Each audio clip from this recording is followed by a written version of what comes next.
Hey everybody, Jason here. It's been a couple days since I've uploaded a video, and I apologize for that. It's been a hectic, crazy weekend.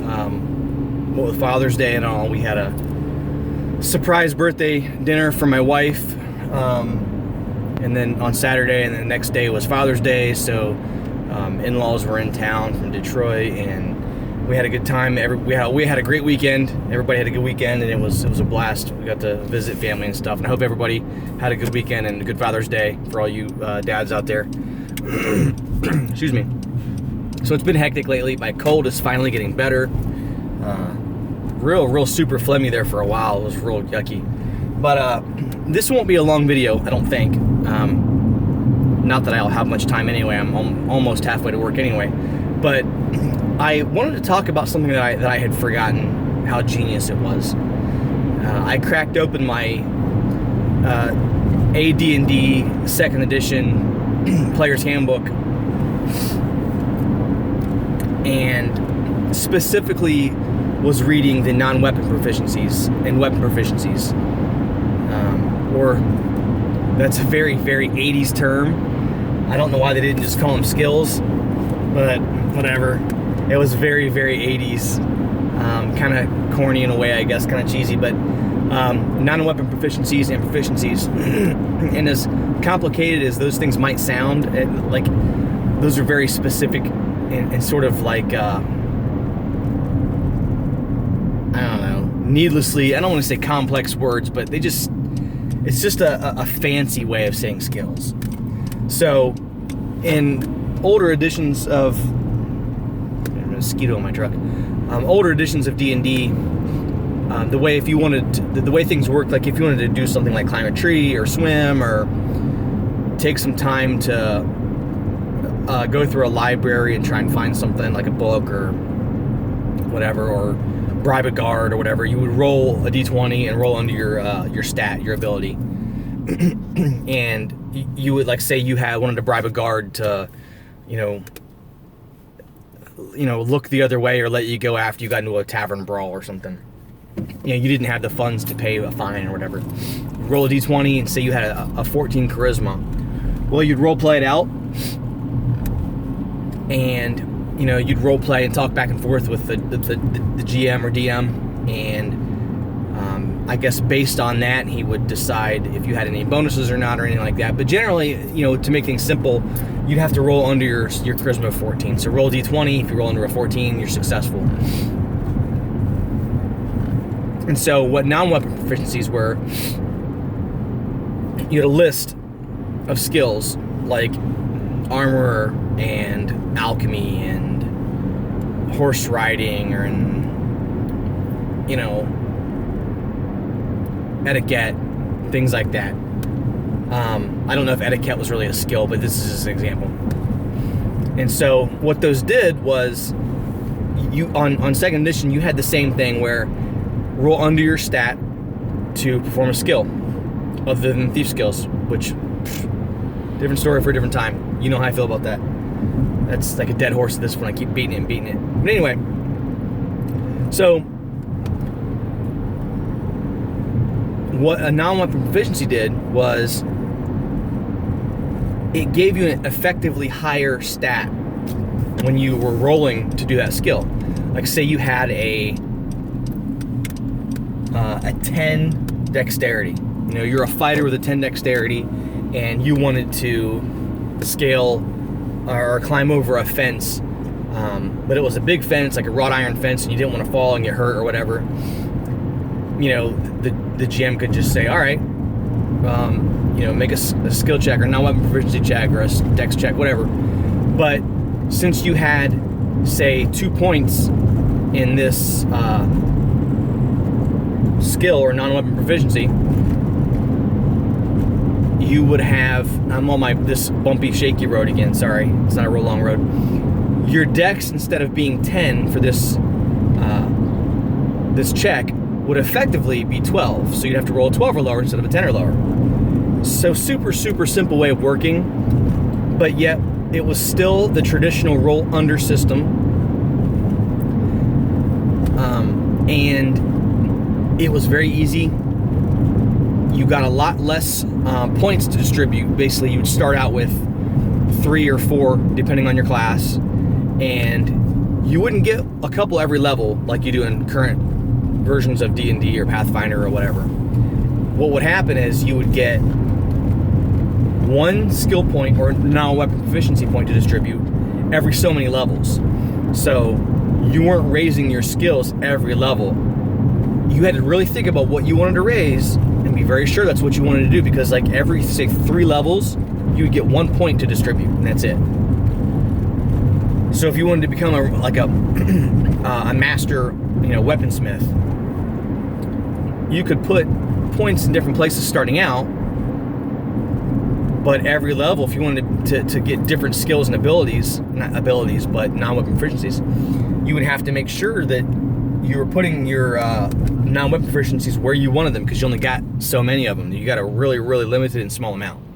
So that is how that worked, and it's really genius, because I really do love the roll under system for your stats.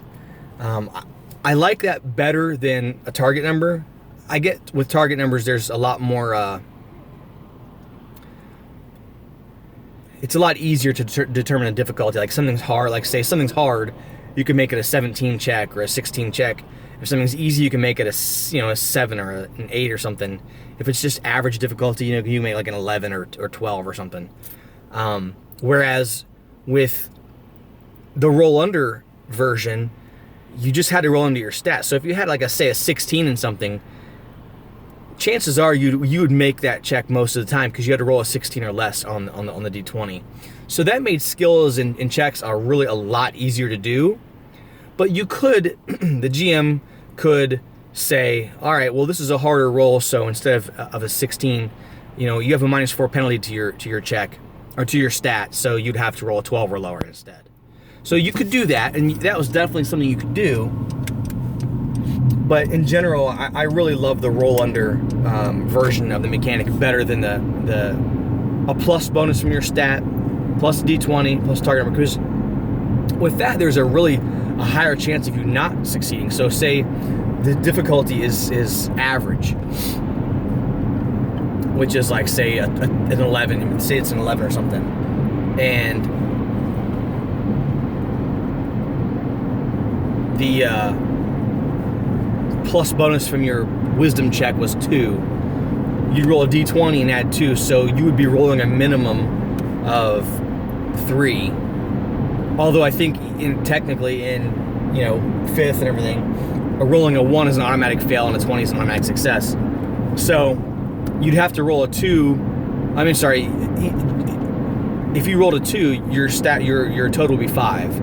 You have to roll a lot higher, and your chances of success, even for average, I don't want to say are worse, because you're using a D20 and the average roll is like 10 or whatever, 11. But it's just much easier to roll under your stat on an average, or an average difficulty check, I guess I should say, because whatever your stat is becomes the average. I'm not a math whiz by any means. I am terrible at math. I don't like math, probably because I suck at it. But as far as my little pea brain works, I want to say that rolling under your skill, that becomes the average target number, right? So if your skill is 6, if your stat is 6, your average number, I guess, is 6, and that makes it really hard, I guess. I don't know. Anyway, what I'm trying to say is, back to the topic at hand, because I ramble so much, I think non-weapon proficiencies in AD&D 2E are genius. I think they're fantastic, and it's old school with just a touch of new school, which it really was at the time. I mean, back in '89, I think, was when 2nd edition came out. It really was the beginning of evolving into, well, every edition is an evolution of some sort, so I guess it's kind of a dumb thing to say. But I don't know, it was a sweet spot, for me. Maybe just because that's where I kind of cut my teeth. But non-weapon proficiencies, man, that's the way to do it. And then weapon proficiencies are good. I like those a lot too. You had If you were proficient in a weapon, just like a skill point, you would get weapon proficiency points that were separate from non-weapon proficiency points, like skill points, where you would choose a specific weapon, not a weapon type, like say swords or axes, but a specific weapon, like say longsword, not scimitar or broadsword, but longsword. I would put a proficiency point in longsword. So I was proficient in longsword. Whatever I rolled is what I rolled. But if I were to pick up, say, a weapon I wasn't proficient in, like a rapier. I know that's a dumb example, because it's more complicated than that. But an axe, for example, I would have, depending on your class, a -2, for example, to my attack roll because I'm not proficient with using axes. However, say that, for example, that I wanted to pick up a broadsword, which is similar to a longsword, so it's in the same basic category.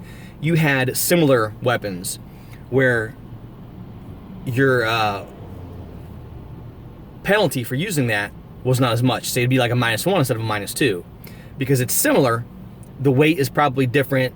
The way the weapon is made is generally a different way. Like say a scimitar has a curved blade instead of a straight blade, so it might feel a little different when you're swinging. You know, it's only sharp on one side, so the way you would move and attack and stab with it might be a little different, things like that.